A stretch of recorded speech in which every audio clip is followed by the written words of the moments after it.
Sekta ya uchukuzi wa mizigo nchini China inazidi kustawi kwa kasi. Kwa mujibu wa takwimu zilizotolewa Ijumaa na shirikisho la China na usafirishaji mizigo na ununuzi, zilionyesha kuwa thamani ya jumla ya shughuli za usafirishaji mizigo nchini humo iliongezeka kwa 5.1 na kufikia yuan trilioni 290. Tazama.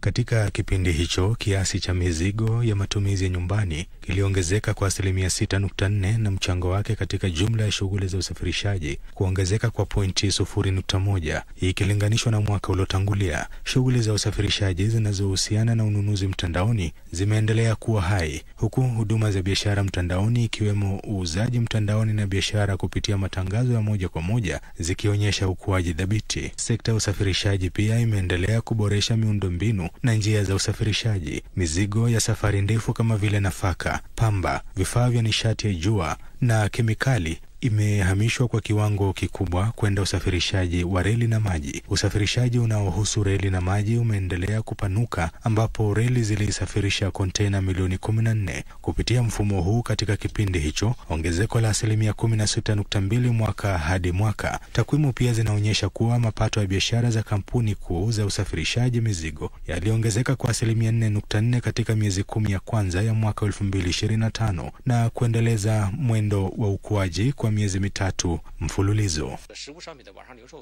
Kasi ya ukuaji ya mauzo ya rejareja mtandaoni ya bidhaa halisi imezidi kasi ya ukuaji wa mauzo ya jumla nchini. Hii inaonyesha kwamba kupitia ukuzaji wa mazingira mapya ya matumizi, mahitaji ya biashara mtandaoni na huduma za usafirishaji zinazohusiana na e-commerce yameendelea kuwa na ukuaji thabiti.